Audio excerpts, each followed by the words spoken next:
Hey guys, I'm Michelle Dudash, creator of Clean Eating Cooking School, monthly meal plans made simple. I'm a registered dietitian, a Cordon Bleu-certified chef, and I'm also the author of Clean Eating for Busy Families, which has been a best-selling cookbook since 2012. First of all, I want to thank you so much for signing up for these videos. I know you're busy, I know you're on the go, so let's get right to it. In this video, we'll be covering my 5 steps to preparing clean eating meals with tips that you can get started on today. Now, I'm sure you're here for a variety of reasons. Maybe you're tired of cooking 3 different meals to please everybody in your family. Or maybe you don't have a lot of time to cook and you're tired of slaving away in the kitchen every single day and every single night. Or maybe you're getting tired of takeout, which, let's face it, we know it can be expensive and we know it's not the healthiest thing either. Or maybe it's all of the above. Well, I can tell you, I feel your pain. I'm a busy mom of 2. I have a 6-year-old, I have a 2-year-old, I have a husband, I'm running a household, I'm running a business. Well, I want you to imagine this. Coming home at the end of a busy day and the house smells amazing from a homemade slow cooker meal you started earlier in the day with ingredients you already had on hand. You and your family are sitting at the table, enjoying the same meal, sharing stories about the day. And you feel great after the meal, and actually all the time, because you're feeding your body the right fuel that it needs, and you feel satisfied. Come time to grocery shop, you have a plan, because your meals have been laid out for the week. Even better, you know you have a delicious homemade freezer meal that's ready for that marathon Monday, which is non-stop. You're not bloated, you're not feeling sluggish. In fact, you feel energized. And guess what else?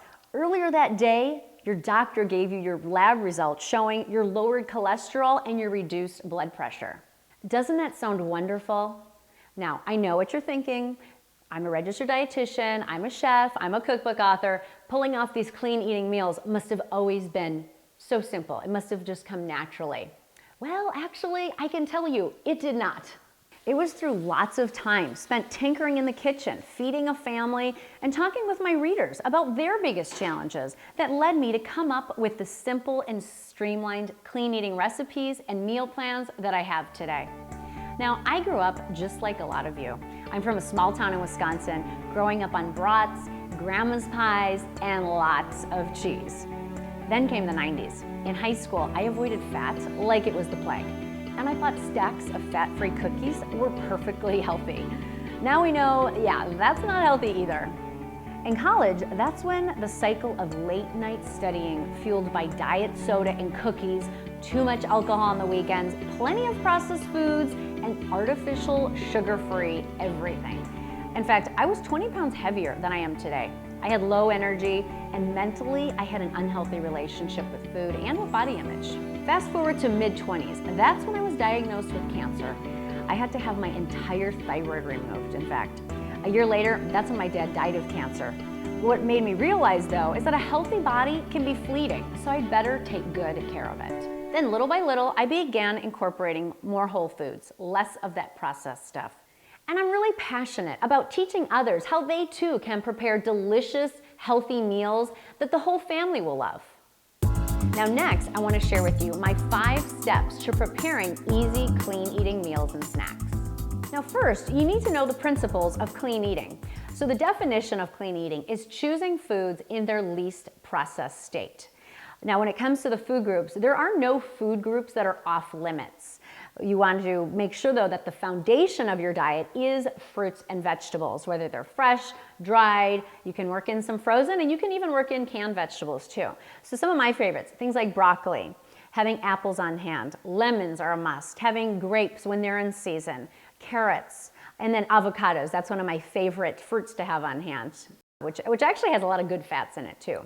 Those foods should take about a half of your plate.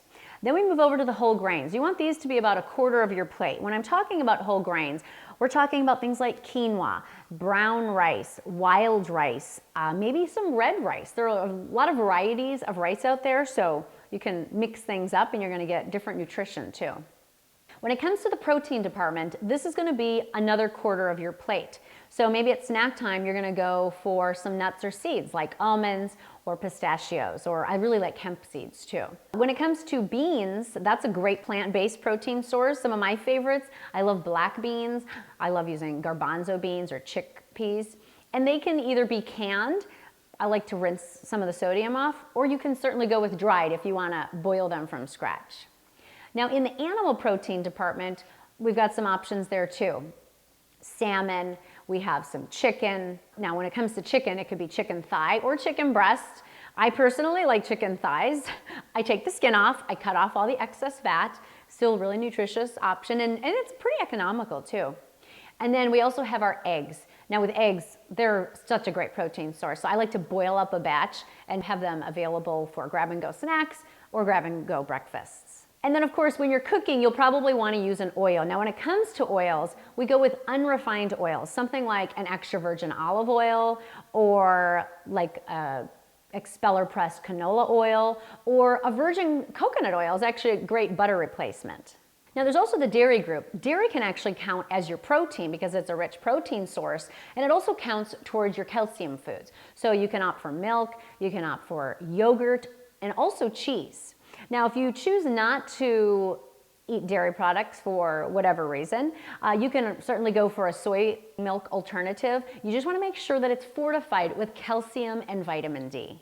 And here's a bonus to eating more whole foods. Most of them contain a lot of fiber, which your body actually works harder to digest and makes you burn more calories than their processed counterparts. Which brings us to our second point about clean eating, limiting highly processed foods. Now the reason that you want to limit these foods is because they tend to contain large amounts of added sugar, added salts, added unhealthy fats, those that are more refined.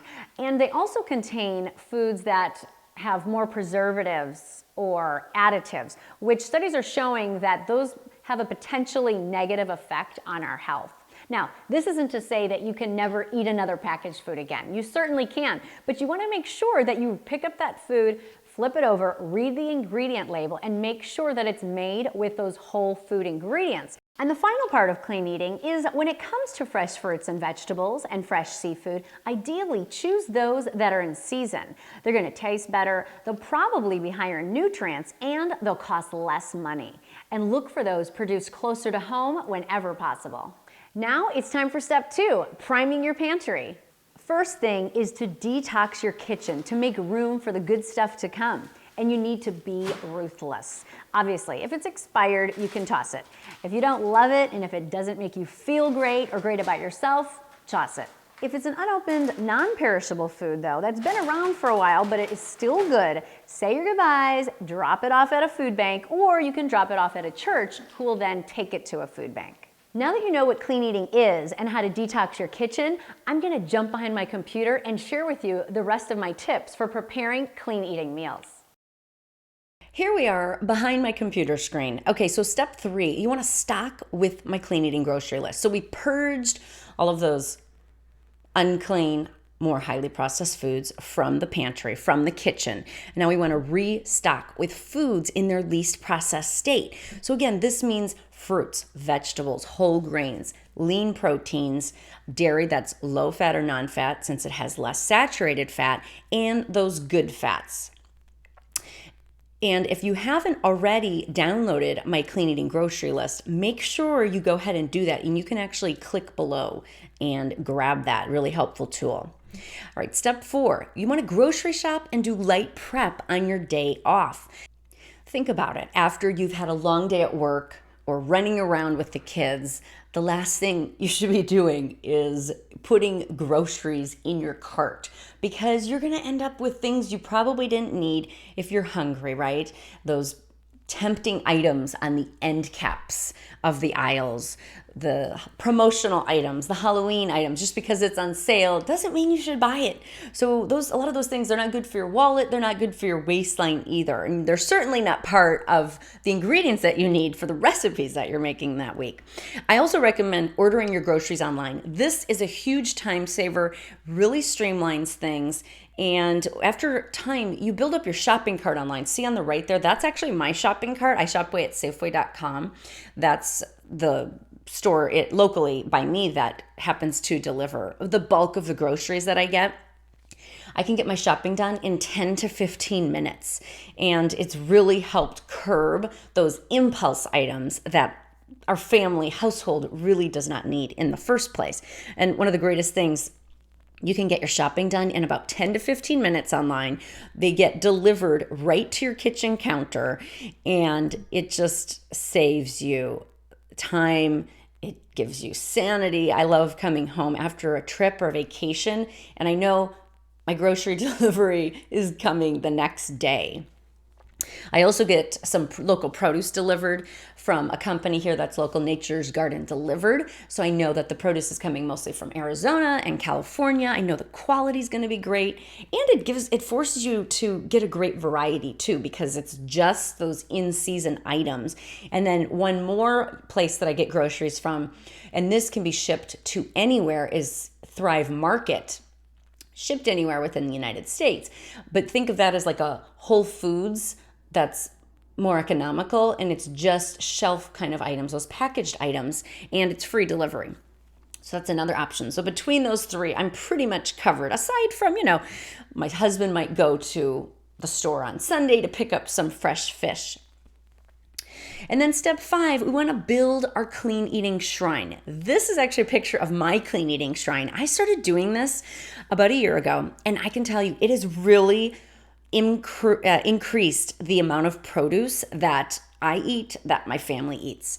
This picture was taken in the fall, so you could see that there are kiwi on there are pears, we have a persimmon.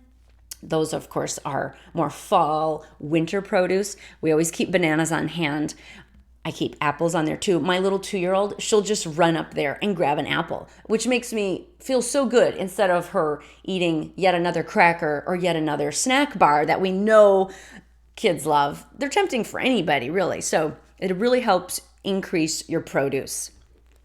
Now, the vesicle that you put it in, I find, makes a difference too. We've all, of course, seen a fruit bowl, right? That's nothing new. This is like the 3.0 version of the fruit bowl. I really like this tiered plate kind of model. You see in the back there, I have my potatoes and my garlic and my onions. So those last for quite a while. So I'll keep those in the back. Then I'll have the things that are ripe and ready to go in the front.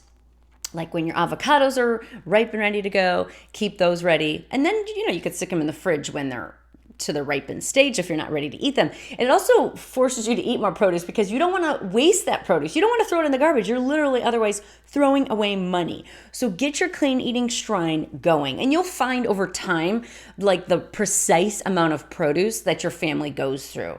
Like, I know I need 7 bananas every week, and I'll buy 4 apples, and I'll get 4 kiwi. So you really become tuned into what your family will go through. Now, to recap what we covered in this video, first off, we covered what clean eating is, which again is eating whole foods in their least processed state. Number 2, we want to prime the pantry, aka detox our kitchen, getting rid of those foods that we know they're not clean. We really don't need to keep them on hand. We want to maybe even just save those for special occasions.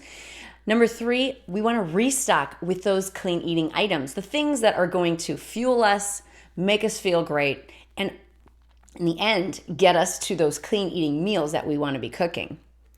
And again, make sure you grab my free clean eating grocery shopping list that you can get at the bottom of below this video. Step 4, make sure to grocery shop and do prep on your day off. And prep on your day off, by the way, that could be also like maybe you're going to whip up a batch of my no-bake energy bites or my breakfast cookies. So you can make one batch of something, and that can last in the freezer or in your fridge. And step 5 is building that clean eating shrine. That's going to be a key to healthy snacks that are grab and go, things that you need for your recipes like onions, maybe some garlic. And then finally, I want to know what's holding you back. These are some of the big questions that I hear. One is no time to plan. Another one is no time to shop. So these sound familiar? Another one is hectic schedules. A big one that I hear is clean eating expensive? And how to plan. This is the thing that I find holds a lot of people back, is how to plan. They just can't. It can be a time-consuming thing, so it's finding the right solution. And another big one is, will my family like it? Of course, if you're gonna spend some time in the kitchen, just a little time, you wanna make sure your family eats it. Well, we're gonna be covering these in the next video. Again, before I send you off, grab that clean eating grocery list that I have below the video, and stay tuned. In the next video that I'll be sending in the next few days, I'll be covering my 5 tips for healthy meal planning when you don't have a lot of time, and I'll also be sharing with you a few free easy dinner recipes that are great to keep in your clean eating arsenal. In the meantime, I want to know, how do you think an easy clean eating meal plan would change your life? What would life look like? You can leave your comments in the box below. I love to hear what is going on in those brains of yours. That really helps me with future recipes, future meal plans, future solutions for you. Well, thanks for tuning in. We're out of time today. I know you're busy. Make sure you check your inbox for the next couple of days. I will be sending you the next video. We'll see you next time. Bye-bye.